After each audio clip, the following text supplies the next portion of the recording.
Good evening, everybody. This is Patrick from the Poison Pen Bookstore with another of our virtual events.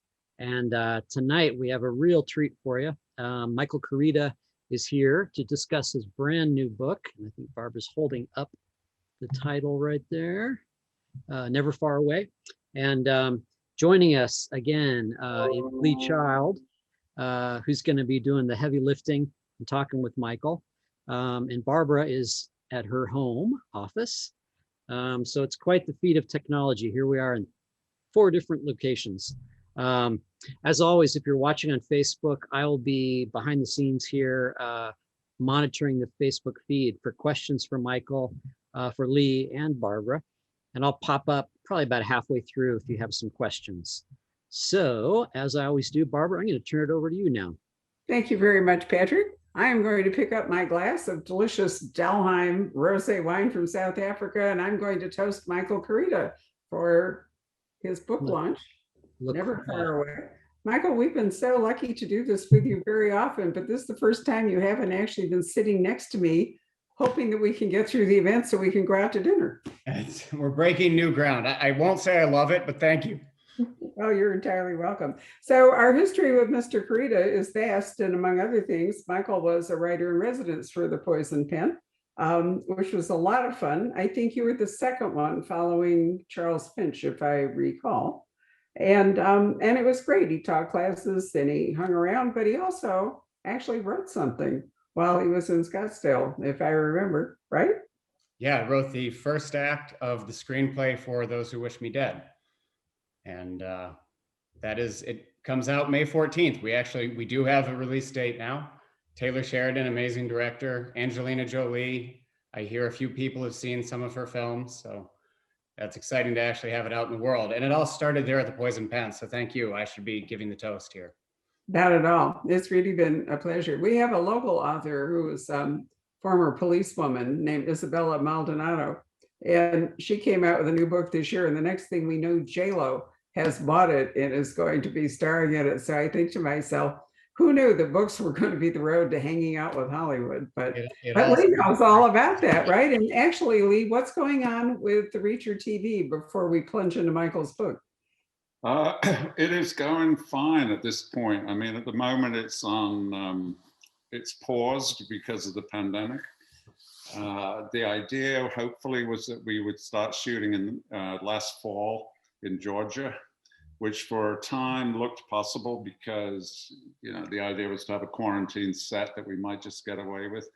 And, but then it got too bad down there. So we're pausing over the winter and starting in the spring in Canada.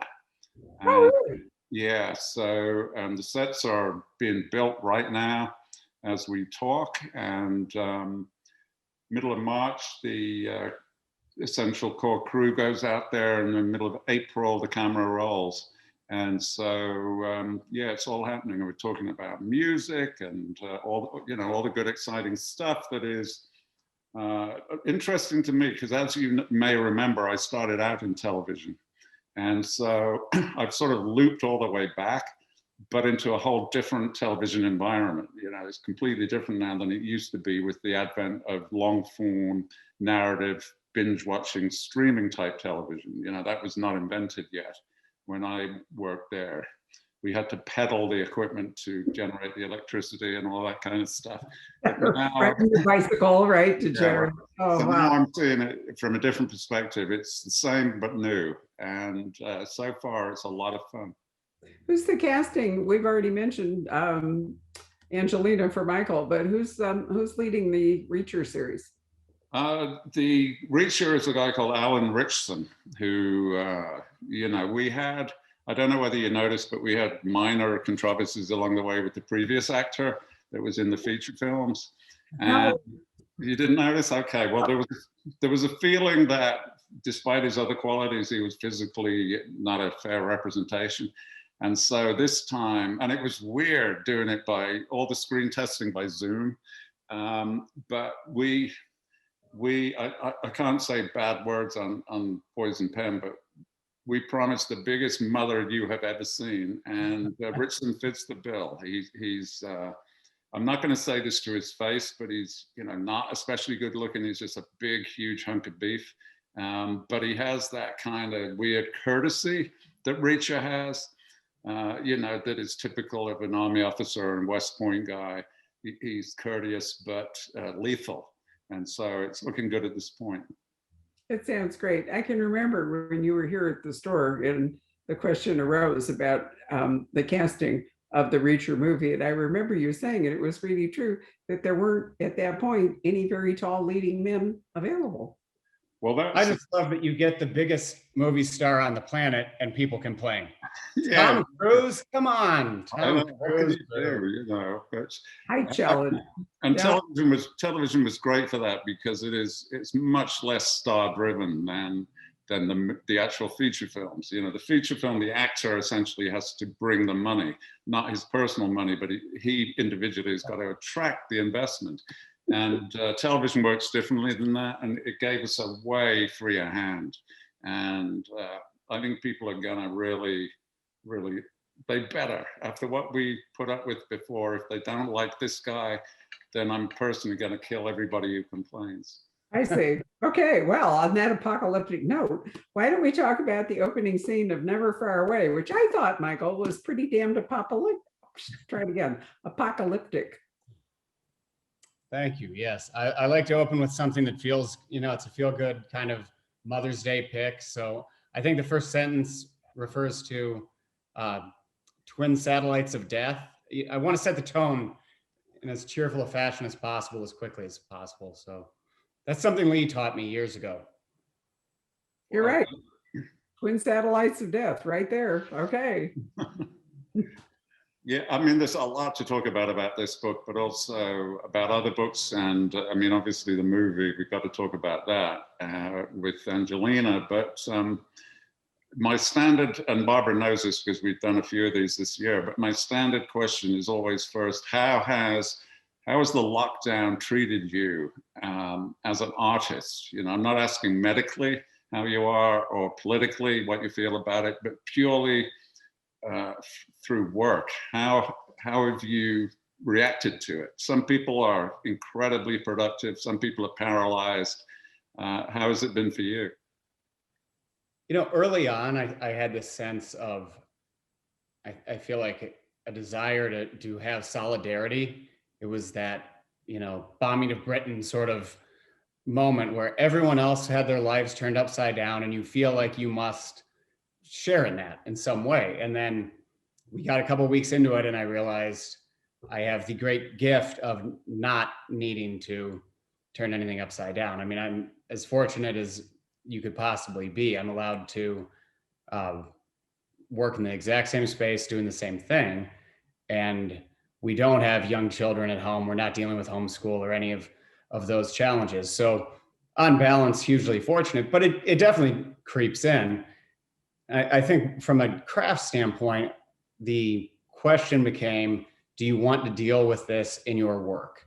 You know, do you want to hold to the moment? And I've always been a writer who ignores that as a matter of course, because I think it's sort of a fool's errand to try to write a book that is truly of the moment. By the time it comes out, you're already going to be too late. So I didn't embrace any level of the conversation about the pandemic. There's no one in Never Far Away or in my next book wearing a mask or dealing with that lockdown idea. And to me, that is, and I'd be curious for your thoughts on this, I think the reader comes to the page expecting, I mean, we're writing in either first or third, but usually past tense. I'm writing in third past tense, and it carries an automatic idea of history. It's something that has already happened. So I just wrote out a normal world. Yeah, I wonder whether it will ever show up in fiction at all, because my touchstone for that is the 1918 flu, which was, you know, much more international, well, this is completely international, but an international crisis everywhere with death tolls much higher than what we're seeing now. Right. Absolutely devastating, but it really does not show up in the fiction of the 1920s or 30s. And then of course it's superseded by Depression and World War II. It just got buried. It never it does not feature much in fiction. I've never really seen it ever. Lehane touched on it in The Given Day, which that would have been what, 2005? He did, and he also touched on the Molasses explosion in Boston, which was another huge thing that never gets referred to. And I remember thinking at the time, wow, yeah, of course, it was a massive, massive event. And this is really the first time I've seen it, especially in popular fiction. So yeah, Lehane did it, and probably somebody will do something, but I'm obsessed with that. We talked about it last time I was on it. I can't remember her name now. Connie Willis wrote a book in the 1990s, essentially a time travel book. It was set in the year 2060, and these Oxford University people had invented a time machine, and they went back to the 14th century, but missed the target somewhat and landed in the middle of the Black Death. And so they're worried about, will the person ever get back? And bearing in mind this was written in the 1990s, there's an amazing passage where, referring to the year 2060, they're all sitting there having a conversation saying, do you remember the pandemic 40 years ago? Which is a kind of freaky premonition, I guess, of what we've just all been through. Right. But yeah, I don't think it's going to show up much. I think that in general fiction, and this is a weird thing to say in relation to Never Far Away, but really fiction is about taking you out of yourself and showing you a life that you don't normally get, that you would rather have. And we've all suffered through this. I don't think anybody's going to want to read about it.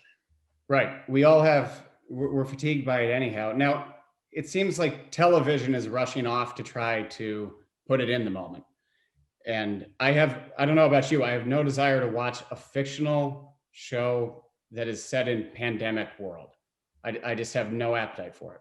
No, I neither. And what has struck me both about the television and real life is how difficult communication actually is, because face-to-face communication depends so much on subliminal facial expression.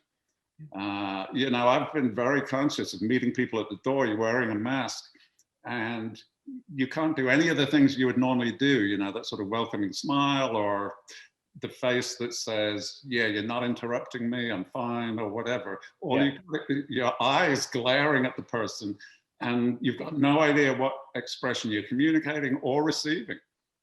It's a tough time for sarcasm. I learned that quickly and painfully. But maybe that's not the worst thing in our current society. A little less snark, a little less sarcasm. That could be a positive out of it, I suppose. I guess. I do wish, though, that people had been a little bit more collective about it and collegial about it. The fact that, it maybe the only subject for a novel would be, you look ahead into the future and you plan a response to a pandemic, which you must know is liable to come at any time. So you plan the response and you plan it down to the minutest detail. And then the population won't do what you need them to do. It is utterly bizarre to me what has happened in terms of day-to-day detail about it.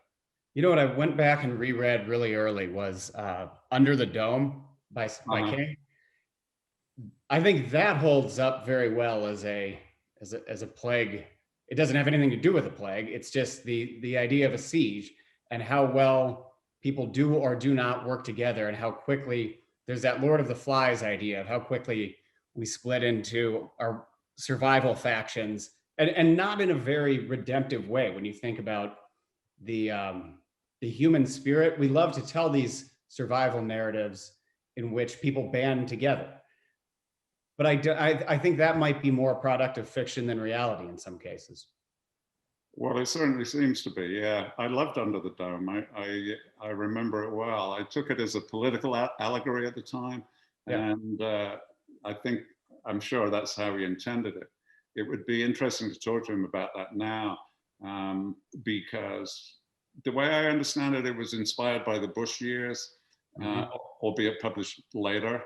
And, what of the past several years I know Stephen in particular has not been a happy camper for the last 4 years. No, he'll drop a different dome down, but I would like to read it. Yeah. So are either of you a fan of dystopian fiction? Do you read much of things like The Hunger Games and so forth? I haven't read The Hunger Games. I mean, if you consider The Dog Stars by Peter Heller dystopian, then a huge fan of that book. Is most of McCarthy not dystopian? I mean, I could take that. Well, the only reason I asked was, it feels as though we are living in a dystopian novel. I'm not a fan of dystopian fiction. I've never, really wanted to imagine the world as it was blown apart by, atomic warfare or plague or whatever it is. And I find it really disconcerting, having dodged all the really horrible events of the 20th century by being born in 1940. So I was too young to remember the war, missed the Depression, the whole bit. And all of a sudden, I feel as though I'm living in a dystopian novel.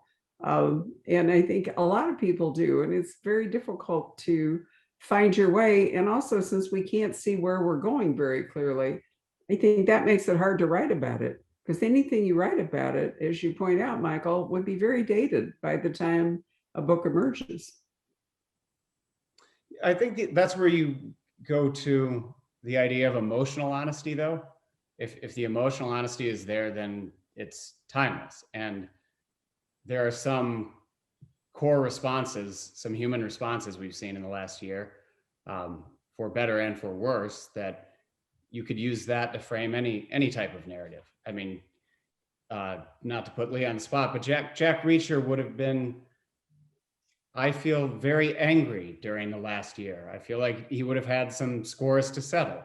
And that desire for the white knight, the man who's willing to avenge, I think we're all feeling that. And we might be pointed in different ways, but we're all feeling it.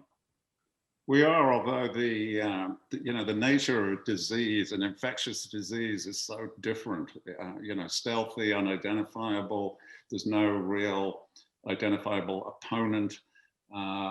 It is purely abstract and dystopian. I don't read much dystopian fiction, McCarthy, obviously, and so on, but I don't seek out dystopian fiction because I read a lot of history and nonfiction, and that is, dystopian enough. It's as bad as you could get.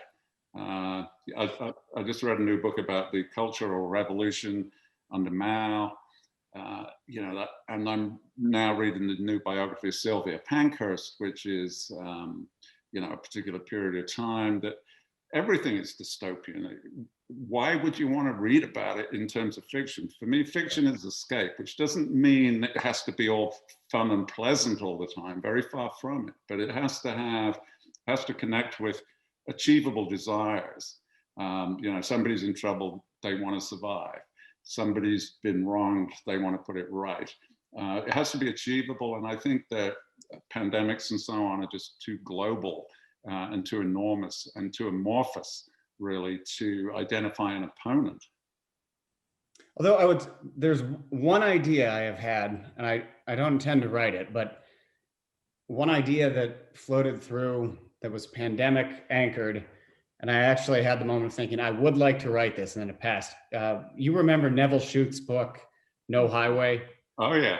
Okay, so we have the engineer who notices the thing. It's the stress of the metal, I believe, on the new plane, right? And he's worried about that, and he's worried about it, and he thinks something terrible is going to happen, and everyone ignores him, and then something terrible happens. I was thinking about that when they were getting into the production stage of everything from the early days of the test and the swab. It's like we had trouble with the cotton swab, right? Let alone the vaccine. You get to the idea of, okay, just glass alone. How do you source it? How do you store it? The role for a character like that engineer who has the concern, and has had, I think, is important, the concern over this one element, and people have said, we're not going to need it. Essentially, we're not going to need that many N95s. Come on. Picking up that character in the moment, I think, would be fun. Right Yeah. now, I'm too gutted by it all to have any interest in writing it, though. Yeah, it's great to talk about Neville Shute. I mean, No Highway, I thought it had a rather irrelevant kind of sex scene or sex strand with the famous actress that I assume was a sop to engineers everywhere. That yes, you know, you can make it too, but. I felt that was a bit bolted on, but otherwise it was a sensationally good book. And I don't exactly lie awake at night worrying about it, but there were a lot of great writers in the 50s that were, you know, not necessarily straightforward thriller writers like Alistair MacLean, whoever, but people, there's a guy called Nigel Balchin, there was Neville Shute, obviously, there was Campbell Innes, these big, bony, meaty stories that they told. I wonder how this generation is going to appear, you know, 60 or 70 years from now. Will anybody remember any of it? It's a good question. I'll trust Barbara to answer it. I was thinking the toilet paper jokes will absolutely not play. No, they will not hold up. That's down the road. Right. Anyway, let's talk about the dystopian, not really, but the dramatic opening scene of your book, which I thought you led us right down the garden path, Michael, to the very end. It was great. Did you feel that way, Lee? Did you know where it was going from the very beginning? I did not, because of course, at the very beginning, unless you, a book like that, unless you have seen the coverage and you have read the flap and all of that kind of thing, you don't know who anybody is. And so, you know, I got it as a PDF without any of the accoutrements that would allow me to interpret it. So you just have the words and you know, chapter 1, this is what happens. And I won't give a spoiler or anything, but you know, it's a magnificent trick. It's a false lead, really. And of course, you don't know that when you're, if it was a serious character, yeah, you would know that, yeah, this is not quite what it seems, but you don't, of course. And so, yeah, you know, just a great opening. What would have been a really, really good conventional thriller opening, this bad thing is happening and other things are going to follow, turns into a stunning opening that then you cannot resist reading the rest of the book. And in a way, that's what annoys me about Koryta, to be honest. Because two things annoy me about Koryta. In that he first of all blew my long-held belief that it is fairly pointless writing when you're young. He is the only person that has really ever proved me wrong about that. That you get the occasional young writer who comes out with a book, and I've read some, you know, 18-year-old novelists or 21-year-old, and they tend to be slick and proficient, but they're fundamentally a parody of something else that they've read or a group of things that they've read, and then there's very rarely a second or third book. But Michael started out young, and I mean, disgracefully, disgustingly young. And the first book was terrific. And then which leads me to the second thing that annoys me about him. He doesn't get any worse, you know, it gets better and better until Never Far Away is really a huge book in terms of the complexity of what happens, the cast of characters, the intertwined motivations, all of that stuff. It's a big text, but it is so expertly managed that you don't really realize that. It reads very fast, and it is, you're never scratching your head, oh, who is that guy? It is very, very well managed. So in terms of professional jealousy for a person who started when I was 40, I resent him on those two counts. I appreciate that. It's not my perspective. No surprise. I still feel like each book is my first one out, and I know that might be a cliche answer, but it really, you might have reached a point where 12 books in, you said, I've got this, and the blank page is not intimidating. I'm not there. Yeah, But that also means I have fun with it.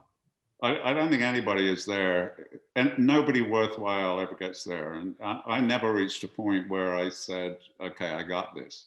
I mean, for me, it was that classic imposter syndrome thing where that was nightmarishly redolent of the thing that happened to me in elementary school, where we moved up a class and we had a new teacher who didn't know anybody.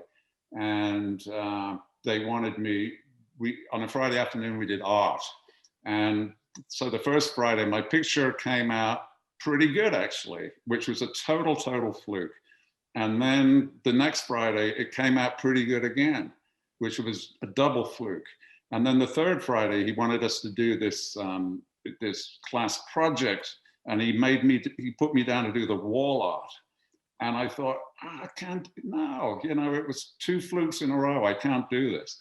And actually I couldn't. It was dreadful what I did. But I never lost that feeling with writing, that you get away with it once and you think, great. And then you're worried, will you ever get away with it again?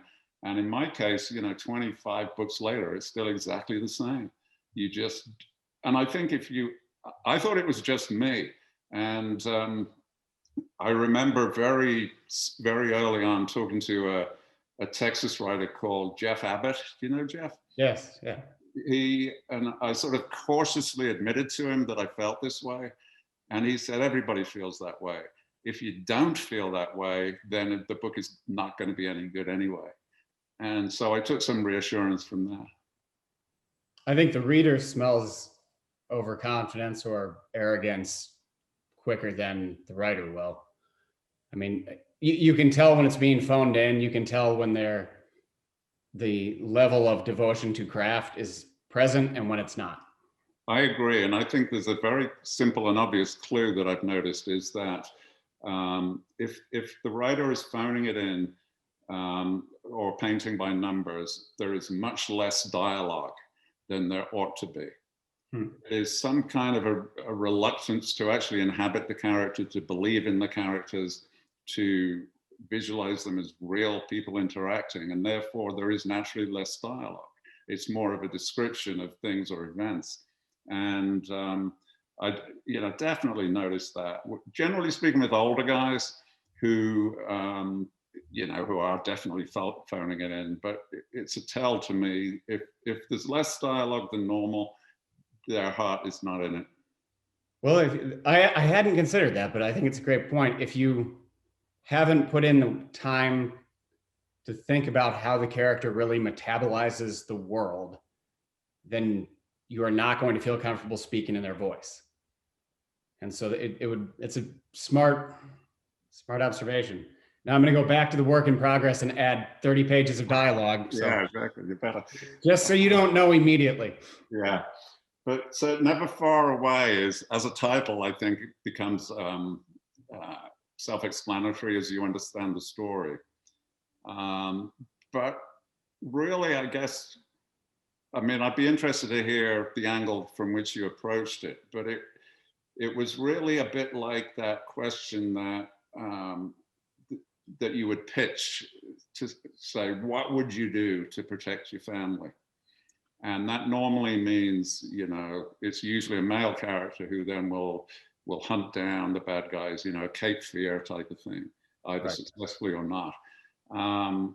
But was that the motivation for this book? How far would you go? What would you do to protect your family? Because that seems to me, the fundamental idea in the book, and also the message behind the title. Yes, I think that's about halfway there. The other question I had was, what would you feel beyond instant elation if you felt like you had stepped away from your family, you'd made this sacrifice, you had done the right thing, and a decade goes by and you are reunited? It's so easy to consider it from the point of view of, this is great. I never thought I would have the opportunity to know my children. But I think the response would be a good deal more complex than that if it actually came around. And you were asking about sort of where it came from. The Wasp was really to me the core of the book. I had that idea of the wasp being the trigger of the car accident. And when you read about the wasp, you learn only the female has the stinger. She can sting repeatedly. But I was also fascinated by the colorization. There are all these warnings that say, do not touch me, do not come near the nest, right? And then you remove the wasp from the nest. And if the other warnings are ignored, then what choice does she have left? And it was just, I thought that was, I'm always trying to find the micro and macro pairing that really makes me excited about a story. And it was that idea of, okay, if you remove every other alternative, you can't be surprised when you inevitably get stung. But it's also, the stinging of the wasp is a desperate and usually futile act. The other thing that I thought was above and beyond was the reaction of the children. Again, we don't want to give too much away, but they were fully formed humans in and of themselves. They were not just plot devices. They were not there for, emotional baggage or light and shade or whatever. They were real characters with feelings of their own about the whole thing. And I love that in a book, because once you start reading it, once you're a few chapters in, especially for a fellow writer, you feel, okay, yeah, I got this. I see where this is going, and you're perfectly capable of enjoying the ride. But what I love is frankly, when people do stuff I wouldn't have thought of, that really surprises you. You go, wow, yeah, that is good. And it can be the smallest thing. I remember reading a Robert Crace book where I guess it's not Elvis. What's the Joe Pike? Yeah, Pike, the nasty one. He's in some perilous situation, and he's got somebody else's baby with him, and he's in some office building, and he knows bad guys are entering the building, so he puts the baby in a desk drawer, and then he shuts the drawer. And I thought that simple tiny thing was fabulous. Yep. And you can get that in characterization too, like Ian Rankin, Rebus. The guy usually sleeps in his armchair in his living room because he's too lazy to go to bed.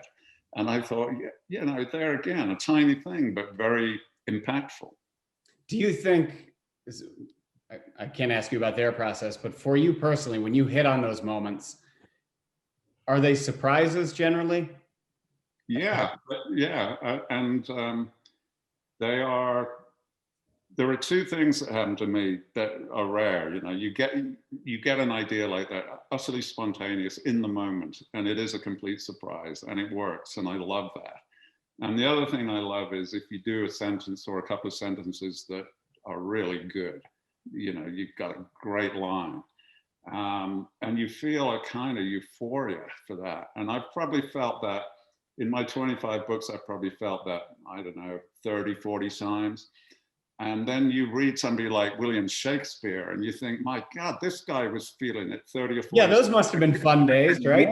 Yeah, it was just constant with him. He must have been living on a wave of euphoria. And you can actually kind of see that in the writing. Yeah. The chasing of just the particular arrangement of words. There's an infinite number of ways to say the same thing, but then there's the one that sticks. And as you said, it would be great to pretend that happens on every page or every chapter or even every book, but it doesn't.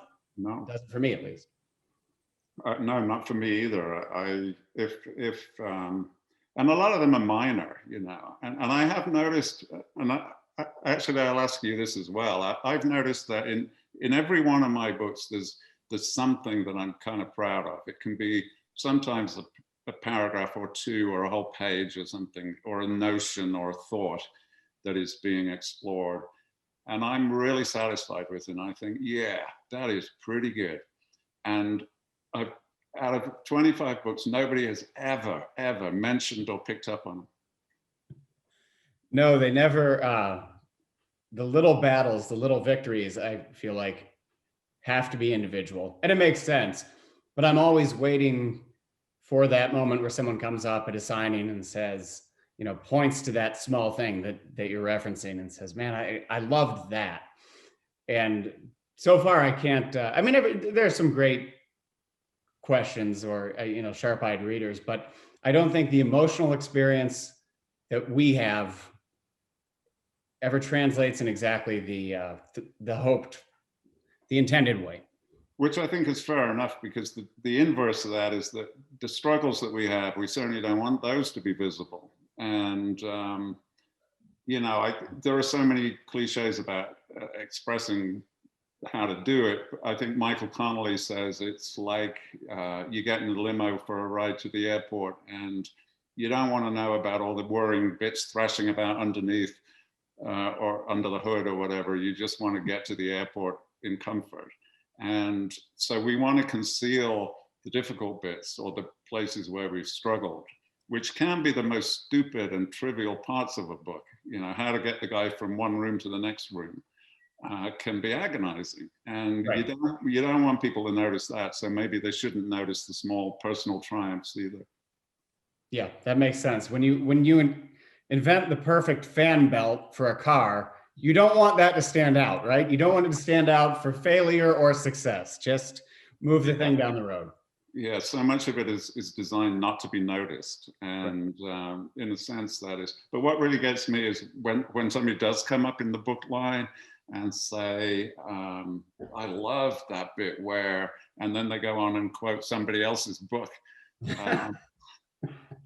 Offer someone else's character, yes. Yeah, which, happens a lot, because, and to be fair, happens to me, as a reader, I read constantly, and I think I do keep pretty good track of it, but I'm perfectly capable of confusing books or titles or episodes. Well, I just want you to know, Lee, your Harry Bosch has meant a lot to me. And over the years. Yeah. Great inspiration. So let's talk about Angelina Jolie and the rest of that context. How much of the screenplay survived? Were you involved at every stage, and did you do the polishes and all that kind of thing? No, so I guess I would say I'm the bridge. Originally I just optioned the book, and it was to 20th Century Fox at that point, and they brought a writer on who did a draft. I wasn't a fan of the draft. Hannah was not even a character, and the most of the book had been removed, which I'm honestly fine with, as long as you get the emotional core right. And I didn't think that was there. So I took a crack at it myself. Fox brought me on, and I was writing for Fox and another director. And then it's like, okay, we can't get this over the goal line. So they never say fired, it's like, you're not retained. We'll add this other person. And they brought on an Oscar-winning writer who I think the world of at that point as a writer. And so we had another director in another studio. Disney comes in, Fox disappears, and the producers managed to, I think it might be the only live action movie that made it off the Fox lot and actually found production anywhere else.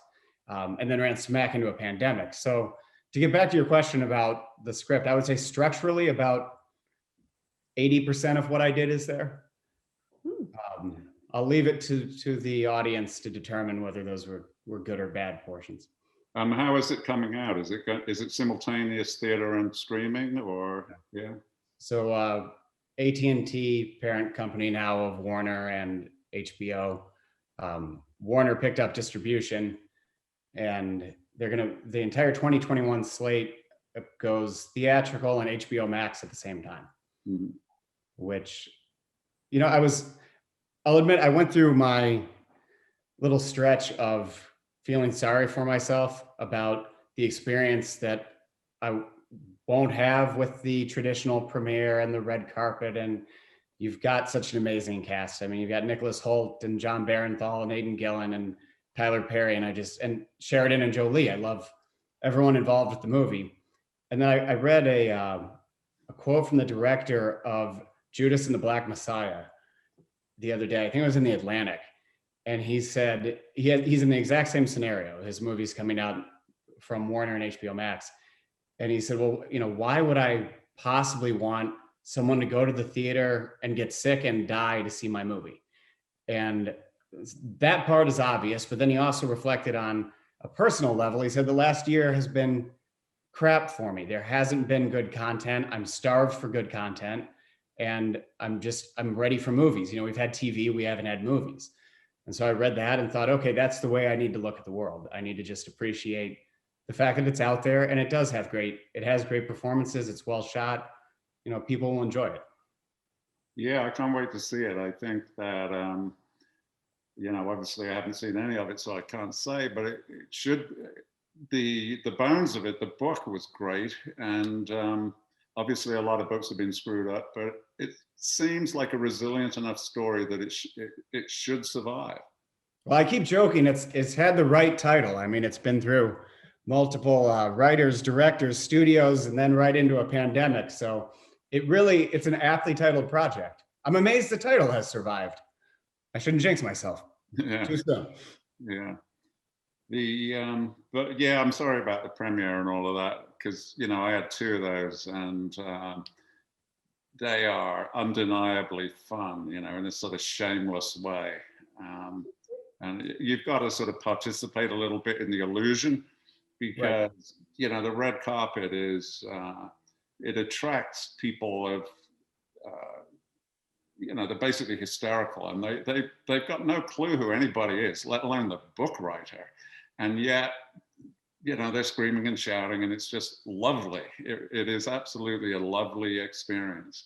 Except the first one, the first premiere was in London in December, and it was so cold. And I thought the red carpet was just, you walk down this red carpet into the theater, but there were 20 paces. Yeah, it was at least 200 yards, and there was interview stations every step of the way, and crowds and all of that. So I was outside for 2 hours, and I felt I was freezing. I felt lousy, and then we flew back to the States for the US premiere that was immediately cancelled because of the Sandy Hook school shooting. And unfortunately, that first movie opens with a sniper attack, and one of the possible targets is a child. And so all the PR and promotion and premiere had to be cancelled. So, but the second one was good fun. So I'm sorry that but you'll get it on the next movie, maybe this one. I'll look to the next one. I mean, it is the literal definition of champagne problems. So yes, I'm aware of that. Yeah. So, this will surprise you, but I actually had a red carpet experience of my own, which I truly enjoyed.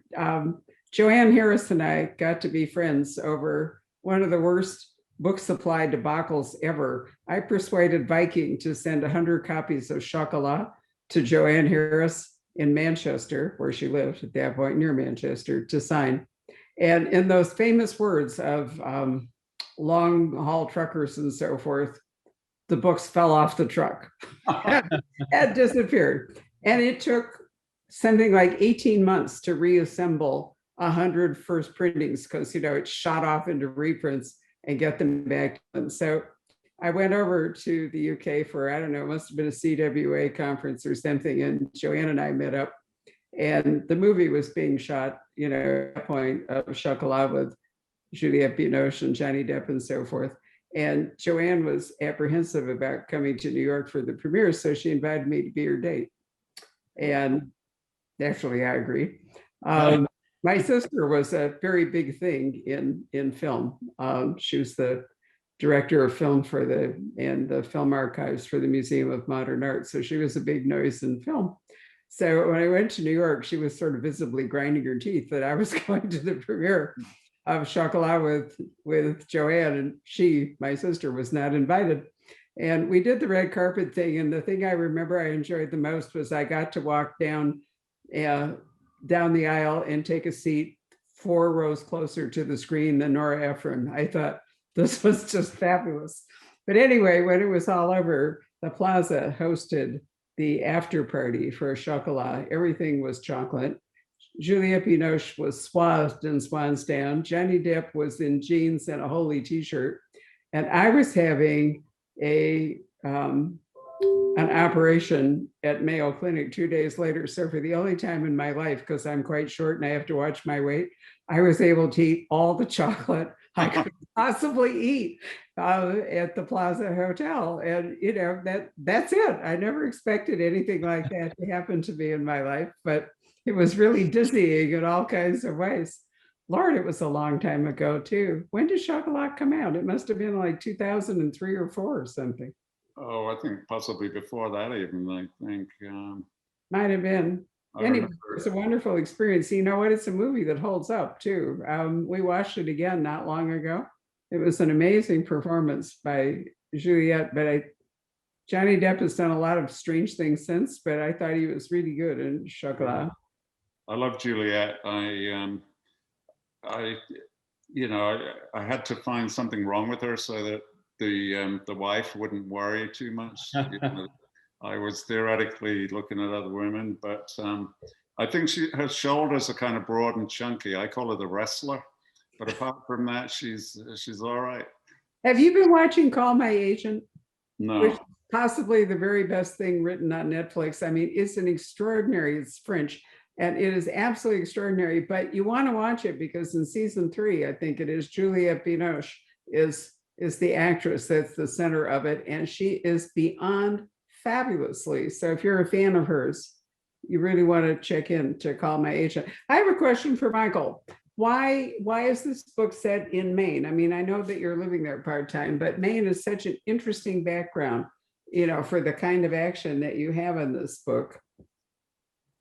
Yeah, I think you answered the question. It's such a visually compelling background. I love places, whether it's Those Who Wish Me Dead and Montana and Wyoming, or It's Never Far Away in Maine. I love to work with a landscape that can push back on the characters. And I really love to write a sense of that line where a place can be both beautiful and deadly. And that's the exact same moment. And Maine is filled with that. Also, Maine's filled with very unique speakers. So Lee was making his comment about dialogue earlier. I love the sort of local color in Maine. And I also love that Maine feels like, to me, it's like a mafia experience.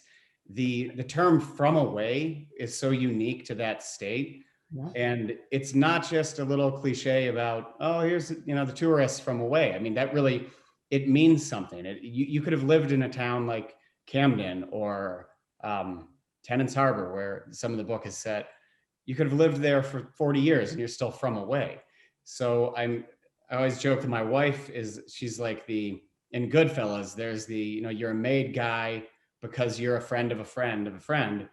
And my wife is a 4th or 5th generation Mainer. So I feel somewhat connected. I feel like a made guy, even though I'm definitely not viewed as a Mainer. But I generally don't write in the same location. And I've now 4 of the last 5 books have been set there. And there's a point where I begin to think about, okay, what is the appeal beyond the visual, beauty of the place? And I've never written a book set in my hometown. I've never written anything set in Bloomington. So yeah, the more I write about Maine, the more I'm kind of conscious of that. Well, it's a coastal state. You've got the end of the Appalachian Trail. It's a border state. There are just so many, really wonderful things about Maine that there really are. I mean, it's so much 2 things in one: the coastal strip and the rest of it. And the rest of it is huge, and it is impenetrable in a way, maybe never been walked upon. There's primeval forest in Maine that if you were to walk hundreds of miles and squeeze into between 2 trees, you might be the first human ever to do that. It is, it's a phenomenal place. So when you look at the map of the state, you see, 95 carving its way northeast, and then all of the population is jammed down in the southeastern part of the state. But just how much land there is on the northwest side of the state is kind of staggering when you really get up there. And as you said, when you consider the manifest destiny migration of this country, no one ever really went up there and stayed in northwestern Maine. They moved other places. So the idea of putting characters up there and asking the question of why did they stay is just, it's always fascinating to me. There was the story, it's a tragic story, but the book title was When You Find My Body. And it was a book about Geraldine LeGray, I think was her name, but she had been hiking the Appalachian Trail, and it was the largest and most expensive manhunt in the history of the Maine Warden Service. And they searched for months. They had planes and dogs and the most qualified search and rescue people you could possibly have there. When they finally found her, she had starved to death I want to say she was like a quarter mile off the trail. And she was so lost, she couldn't make her way back and they couldn't find her. And when you think about a forest that dense, it's like, that to me is something out of, an old European fairy tale. It's that, just as you said, that medieval primeval forest. Yeah, it's real Brothers Grimm kind of a thing. Why don't we invite Patrick to come back in? He's the black hole here in this operation. Patrick, rejoin us. I like what you said about the phraseology. In Wyoming, they use a thing, my brother Andrew and his wife Tasha. Yes. I would say Andrew and Tasha. And if somebody knows, say Andrew slightly better, Andrew's the point of contact, they will not say Andrew and Tasha, they say Andrew and them. Yes. Okay, now I've heard that in Montana. Yeah. But it's not something you would hear in Indiana or Florida or anywhere else I've lived. Exactly. I love the fact that the US is so huge that dialogue is different everywhere. And, but you can justify any mistake really, because somewhere in the US, somebody says everything. Someone speaks like that, right? Exactly. But it's very hard to convince people, and I've been on the receiving end of that, where you hear a phrase that you just cannot make any sense out of it until you understand that it's a very regional specialty. And then you file it away immediately. Yeah, I mean, for me, it's out of pocket, which to me, out of pocket means that you've laid out some money on behalf of somebody else and you've not yet been reimbursed. And in LA, it means they can't take a phone call? Well, in Arkansas and parts of Alabama, it means unavailable. And this guy said to me, I'm out of pocket that day. And I'm like, what? What does that even mean? But it just couldn't make it that day. Right. Maybe it's a football thing. I don't know. Let's see.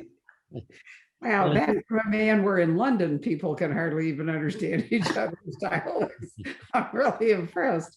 Patrick, do you have questions from the audience? I do have some, yeah. I mean, but about the regional dialect, I just hope it survives, in this age where every American town is starting to look like any other town, with the same Target, Ross, Starbucks on every corner. You just hope that the regional accents will stick around longer. Having recently driven from Maine to Indiana, I can tell you to rest easy. They're alive and well, huh? Yeah, I agree with that. I mean, you would think it's in severe danger because of television, a mass national audience, and certainly Valley Girls speak and everything has spread, but the distinction of one place to another is still well alive. It really is. And I love doing what Michael just said, driving long random distances and stopping where you feel like it and finding a motel. You see things, you hear things that you may never use, but it is just great for a writer to do that. Wandering without any purpose whatsoever is the way to do it. In the UK, of course, they have that elaborate Cockney rhyming slang, which I find fascinating. Yeah, me too. And that was originally a kind of code speak for criminal classes to communicate. Allegedly, it originated in prisons so that you could talk to each other without the authorities knowing what you were saying. Right. But yeah, I love it too because it's whimsical. There's no real point to it, but it just adds joy to life. You need a little whimsy in prison. That's right. All of our good friend Alifair Burke is tuned in, and she just says, really loved Never Far Away, Mike. So she has that. Thank you, Alifair, who generously supported the book when she had no time to read. So drinks on me when we meet in person in some future society. She's the best. Alifair, when's your next book coming out? I can't wait. January 2022. Oh, is it? Sandra Fielder asks, will there be any more Lincoln Perry books? If he kicks down the door and says, here is the story you have to write. And I realize that might sound glib, but it's really the way I feel about it. I never intended to stop writing the series at a full stop level as I have, but I also have no intention to just force feed a series character. I can't do that. So I wouldn't mind seeing him again, but it's been a while since he knocked. Maria asks about the upcoming movie. Is Michael going to have a cameo in the movie like Lee did in the Jack Reacher movie? That would be cool. Yeah, they've got some great footage. It was a behind the scenes kind of thing, but they're chasing me away from Angelina Jolie's trailer. So, I'm sure that'll be in the DVD extras. I don't have a cameo in Those Who Wish Me Dead. I do have a cameo of sorts in So Cold the River. And it's one that pleases me enormously. I'll say that. It suited my acting ability. Somebody was asking about this little book right here that came out. Friend Scott. Yeah, since she didn't hear you were out on the road talking about it, and we did a program with you.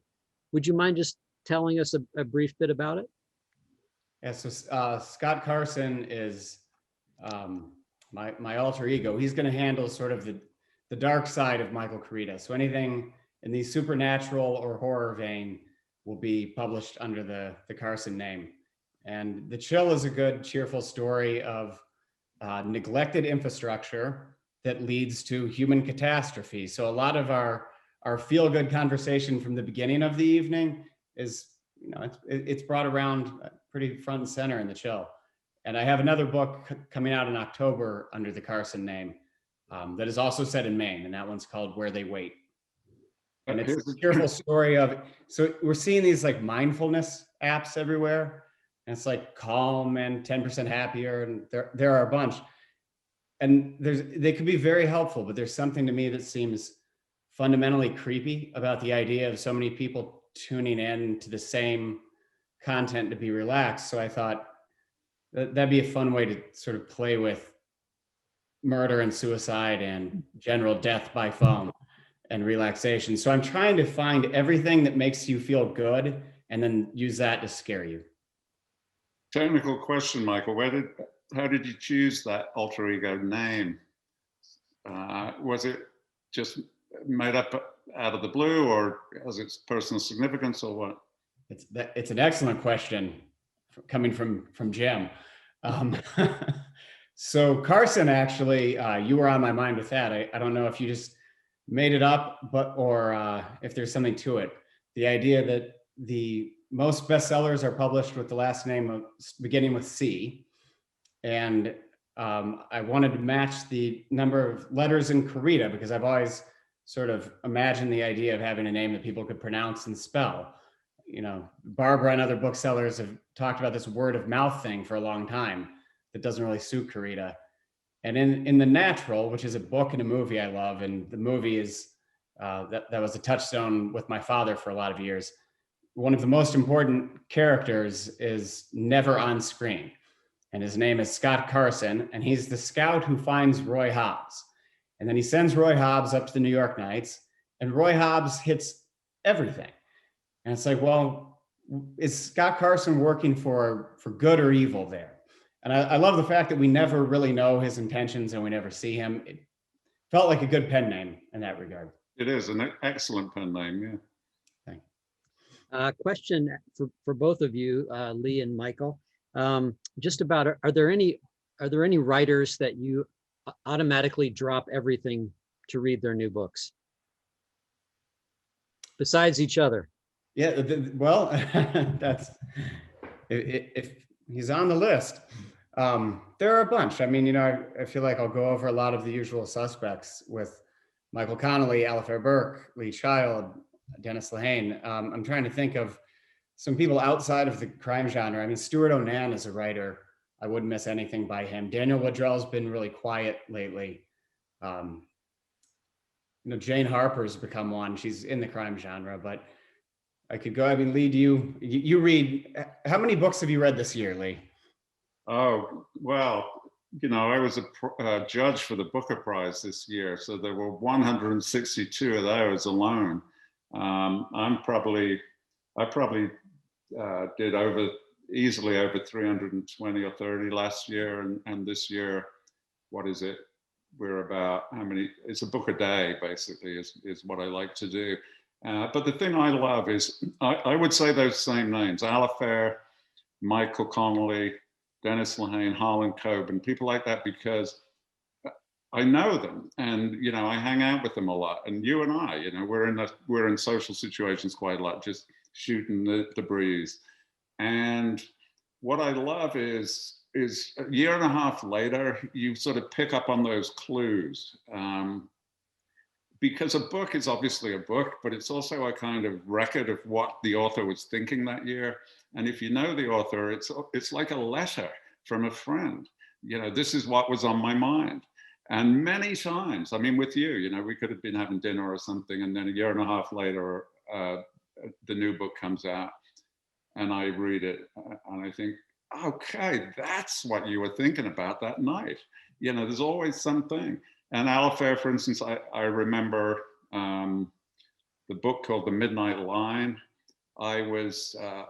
I'd been working that day, and then we went out for dinner, and I was trying to think through an approach to something, and she and I and Sean probably talked for an hour and a half about this issue, and it totally clarified it for me. And it only shows up as like one paragraph in the book, but that is the result of that dinner. So, the personal relationships are very important, going both ways. And then, I see Alifair from time to time, or Michael or whatever. And so then I read their book, and that's what they were doing that day. I find that very fascinating.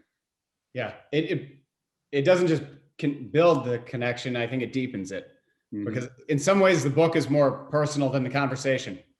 Yeah, very much. And it's, a book, as far as the public is concerned, is just a book, but it is that author's life that year. Yeah. And you'll never get rid of that. It's like a sort of slice of tissue on a microscope slide. That's what it is. That's who you were that year.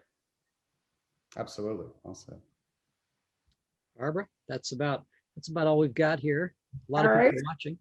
I was going to hold up a book for Michael because I was reading it right before we started this. It's called Lola on Fire. And Michael apparently had considerable input into it. Plus he has a blurb on the back. So this is somebody new to me, but I think both of you are incredibly generous to not just established authors, but to new authors. And, that is so important, because right now it's particularly hard for anybody that doesn't have a recognizable name to get any sort of attention or traction. And so it's great when you help those people out. Patrick and I have been, Lord, we must be getting close to 300 Zooms, if we really looked at it. We've already done a new author earlier today named Abigail Dean, who has a book out called Girl A, and Kaz Freer from actually Coventry Lee came in to talk to her. One of the great things about Zoom is we've been able to talk to many authors in the UK and other countries, Australia a lot. Talked to Jane Harper last week, as a matter of fact. That's something that interests me as well, is how things go in waves. And women writers from Australia right now are terrific. Yeah.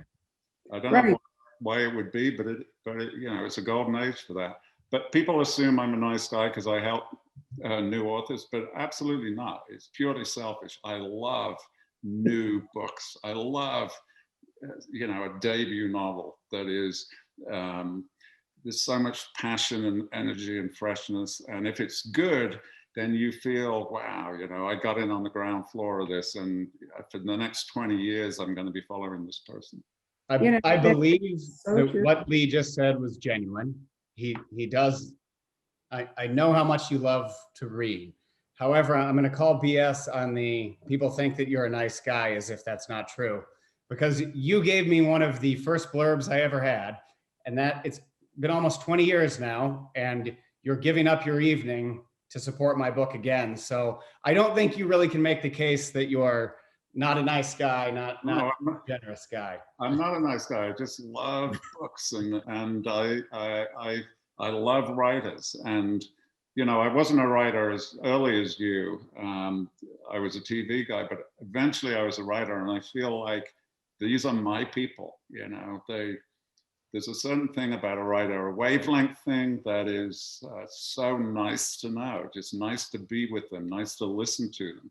And I think that's another huge misconception, looking in from the outside. They think that writing is somehow hierarchical, and that it's like a vertical ladder with people at the top, people in the middle, people at the bottom.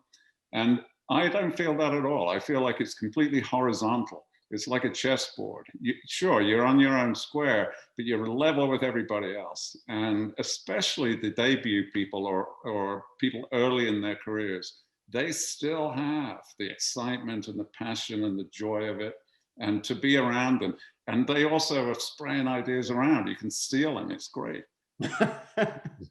Well, you've identified two really crucial things, I think, Lee. One is the excitement of discovery.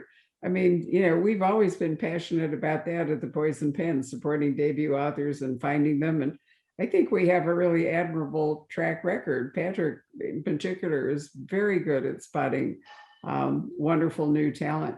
But then there's the familiarity of, authors that are friends and whose books you like, and, getting acquainted with them. And it's a wonderful mix as you work through a year. All I'm saying is that it's wonderful that you who do have names are helping those who don't get to some kind of audience, because it's so tough right now. Anything in particular, actually for all three of you, books that maybe not out yet that you've read and really loved? I'm sure both of you, Michael and Lee, have get hit up for blurbs all the time. And is there anything coming out that really comes to mind that you would recommend to us? It's a book I'd mentioned to Barbara recently, and I think going back to when we did our chat in November, Richard Chismar's, I think Simon & Schuster's publishing it, but it's structured as if it's true crime, and it's told as if it is in his voice. I mean, it is his voice, it's his life, it's his experience, but then it's a novel. And I was intrigued with the structure of it, and he seems to be just a great guy. When Lee talked about hitting that wavelength, and by the way, I've never met Rich in person, so he could really be a murderer. I don't know. But I gravitate to people who just love books. And, Lee is mentioning how many books he reads a book a day. And Richard Chismar strikes me as someone who just inhales everything. And there's that, you cannot fake a true infatuation with literature. And he seems to have that. So I would really recommend everyone give that a look. I think the book is called Chasing the Boogeyman. There was a title change. And you've already booked him to do an event at the Poison Pen. and then asked if it was okay, which I thought was wonderful. Feel free to do that anytime you want. How about you, Lee? Well, I mean, I'll preface this by saying there are coincidences very often in publishing, I find. And for instance, my first book in 1997 was fundamentally about counterfeiting. And Robert Crace's book in 1997, I think it was called The Monkey's Raincoat, was about exactly the same thing. And, obviously we didn't know each other. We were living 6,000 miles apart, never talked, never met. Why would we, or how could we? But the same subject was there. And I just read a pre-publication book by a British writer called Claire McIntosh, who is wonderful. And that book is about an airline flight attendant, the stewardess as they used to be called, who gets on a plane. But the wrinkle is that her family has been kidnapped. And unless she causes the plane to crash, her family will be killed. And then in the mail, just the other day, I got this, which is called Falling by T.J. Newman, which is the pilot gets on the plane and the pilot's family has been kidnapped, and unless he causes the plane to crash. And they are both brilliant books. They are both great kind of airborne locker room mysteries. And both of them could be classics, but it's an amazing coincidence that they are covering very similar stuff. Well, I will throw a trio at you. Ruth Ware, One by One, is a locker room mystery set in the Swiss Alps. Allie Reynolds has a new book out called Shiver. Guess what? It's another book like that by another British author set in the, I think, French Alps. I'm not sure which. And then on Saturday, we're going to be talking to Sarah Peace, whose new book, The Sanitarium, which is a Reese Witherspoon book, is surprisingly a locker room mystery set in, high up in the And Alps. really good. I read that one too, and that's terrific. It is terrific, but I mean, it's so interesting that we would have three books by three British authors that are basically locker room mysteries, and all of them set in the Alps. And, for the length of time that it takes books to come to publication, it isn't like anybody stole the idea. There's no plagiarism involved. There's no nothing, but it's interesting to me that somehow or other the Swiss Alps have called to people so powerfully. It's a question that Jane Ann Krentz is gonna talk to Sarah with me on Saturday, and it's a question we debated asking her, if she was aware of these other books that are so similar in the background, but yet the books are all completely different. So, I think there's something in the zeitgeist, Lee. I really do. I think there's just stuff that, people tap into for whatever reason. I think it's also great when you don't know that there's another writer out there on that same terrain. I mean, Lee, would it have been not crippling to you, but would you have been concerned to know? Imagine if Crace had 4 books out, and you knew that he was coming. I should have thought about it, because what Barbara said, it's the zeitgeist. I think more specific then, because in 1995. The US got a new $100 bill. For the first time in probably 50 or more years, they redesigned the $100 bill. And therefore it was newsworthy. So all that summer of 95, there was a lot of news coverage about why was this being done? And in great detail, about the economic impact of a reserve currency and all this kind of thing. So all around the world, I'm guessing authors were reading that coverage in passing. And for at least 2 of us, we thought, yeah, that's an idea. Do you remember, Lee, the year that Peter Robinson and Reginald Hill both put out really terrific books, quite different? And each one of them was about a village that had been drowned because of a dam, and then the water somehow or other, they'd come back up. I remember that very well, because both of those came from 1976 in Britain. There had been 2 consecutive incredibly hot, dry summers, and that was literally happening all over. So again, people were seeing it, and a couple of authors got the idea. But what I remember about Reginald Hill is one of the few people older than me, and he and I were, he literally looked like my dad. He really did. And he and I were at a Swedish book festival together, and we were paired to do the radio interview, and we were like queuing up to get on the radio in 2s.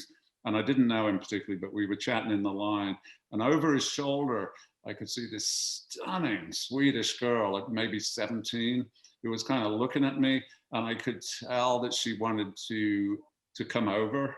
So I sort of, yeah, come over. So she comes over, unbelievable looking. She comes over and she says, "Would you introduce me to Mr. Hill?"